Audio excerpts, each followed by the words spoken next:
गुरु भक्ति योग।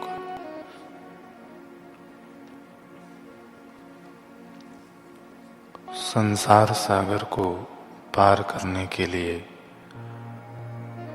गुरु जैसी कोई नौका नहीं है।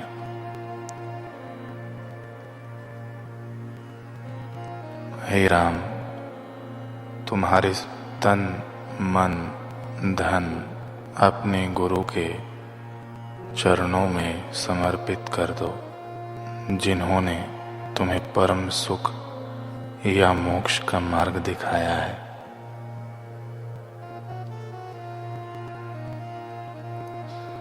अपने गुरु या आचार्य के समक्ष हर रोज अपने दोष कबूल करें, तभी आप इस दुनियावी निर्बलताओं से ऊपर उठ सकेंगे। गुरु दृष्टि, स्पर्श, विचार या शब्द के द्वारा शिष्य का परिवर्तन कर सकते हैं। गुरु और ईश्वर सचमुच एक रूप हैं। गुरु इस दुनिया में ईश्वर के सच्चे प्रतिनिधि हैं।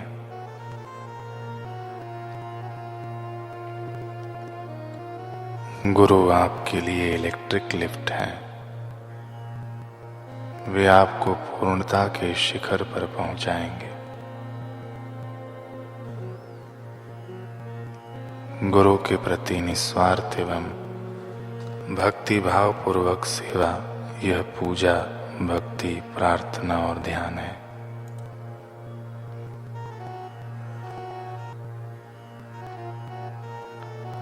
श्री व्यास तीर्थ जी हो गए, जिन्होंने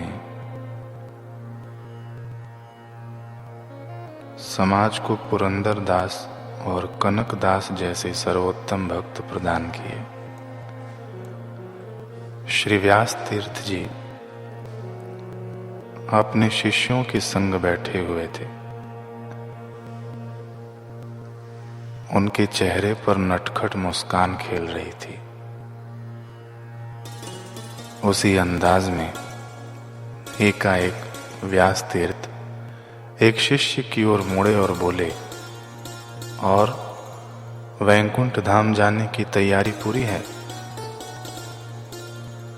शिष्य कुछ घबरा सा गया। दोनों हाथ जोड़कर बोला, मेरे मन की अवस्था को आपसे बेहतर कौन जानता है गुरुदेव। इतनी मलिनता, इतने विकार, इस कालिमा के साथ वैकुंठ में प्रवेश कहाँ मिलेगा मुझे? व्यास तीर्थ ने फिर वही प्रश्न उनके साथ बैठे दूसरे शिष्य से पूछा, तुम बताओ, तुम्हारा क्या विचार है अपने विषय में? वैकुंठ जाने की तैयारी है? इस शिष्य ने भी आंखें नीचे कर ली। बोला, अभी तो अपने अंतर्धाम में उतरने के लिए ही संग्राम लड़ रहा हूं। वैकुंठ धाम तो न जाने किस जन्म में पहुंचूंगा। गुरुदेव ने तीसरे शिष्य की ओर रुख कर लिया।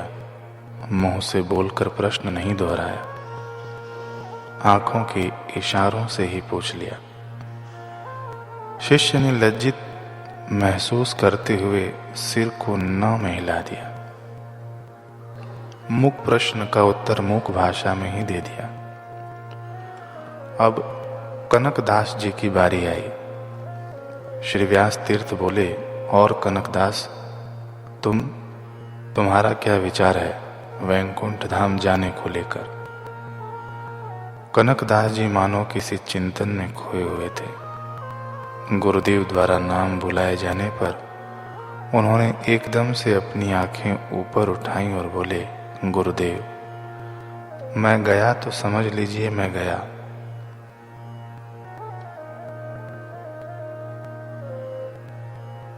कनकदास जी ने जैसे ही यह बोला, सारे शिष्यों की आंखें बड़ी बड़ी होकर उनकी तरफ घूम गईं। सबके मन में एक ही स्वर उठा, इतना अहंकार, ऐसे बात करते हैं गुरुदेव से।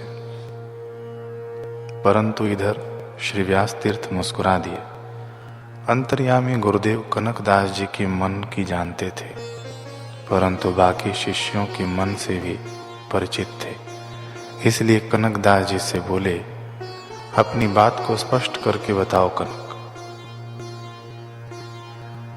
कनकदास जी ने हाथ जोड़ लिए और बोले, गुरुदेव, जिस दिन मुझ में से मैं का भाव चला गया, जिस दिन मैं अपने अस्तित्व को मिटाने में सफल हो गया, उस दिन निश्चित ही वैकुंठ के द्वार मेरे लिए खुल जाएंगे। पर यह कब होगा, कैसे होगा, यह तो गुरुदेव आप ही जानते हैं। कनकदास जी का उत्तर सुनकर सभी शिष्यों को अपनी भूल का एहसास हुआ। इधर व्यास तीर्थ जी मुस्कुराते हुए आसन से उठे और अपने कक्ष में चले गए। एक दिन की बात है, श्री व्यास तीर्थ जी अपने कक्ष में ध्यानस्थ थे। शिष्य कनकदास जी भी उनके कक्ष के बाहर द्वार के पास ध्यानस्थ थे। गुरुदेव व्यास तीर्थ ध्यान से उठे ही थे कि उनकी दृष्टि सामने रखी श्री हरि की प्रतिमा पर पड़ी। वे आगे बढ़े और मूर्ति का पुष्पों से श्रृंगार करने लगे। जब फूलों का हार लेकर श्रीहरि को पहनाने लगे तो एकाएक रुक गए, एक दुविधा में पड़ गए। हार छोटा था और श्रीहरि का मुकुट बड़ा था। सोचने लगे कि प्रतिमा को हार कैसे पहनाए।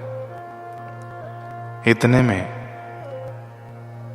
उन्हें बाहर बैठे शिष्य कनकदास जी की आवाज आई, गुरुदेव, इसमें दुविधा कैसी? पहले मुकुट को हटा दें, फिर हार पहना दें, उसके बाद मुकुट को पुनः श्री हरि के मस्तक पर सुशोभित कर दें। व्यास तीर्थ जी मुस्कुरा दिए। उन्होंने अपने भक्त के कहे अनुसार श्री हरि को हार पहना दिया, फिर तेज कदमों से द्वार की ओर बढ़ गए। जैसे ही किवाड़ खोले और कनकदास जी को वहां ध्यान में बैठा देखा तो आह्लादित हो उठे। द्वार खुलने की आवाज सुनकर शिष्य कनकदास जी भी साधना से उठकर खड़े हो गए। गुरुदेव व्यास तीर्थ खनकते स्वर में बोले, कनक, तुमने कैसे जान लिया कि हम क्या सोच रहे थे? तुम तो बाहर साधना में बैठे थे, हमारे कक्ष में भी नहीं थे। फिर तुम्हें हमारी दुविधा के बारे में कैसे पता चल गया? हमारे मन में क्या चल रहा होता है यह तुम्हें कैसे दिख जाता है?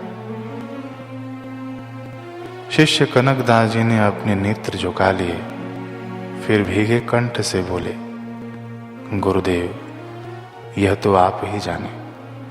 मैं जब अपने नेत्र बंद करता हूं तो मुझे क्या दिखता व सुनता है, यह सब तो आप ही के नियंत्रण में है।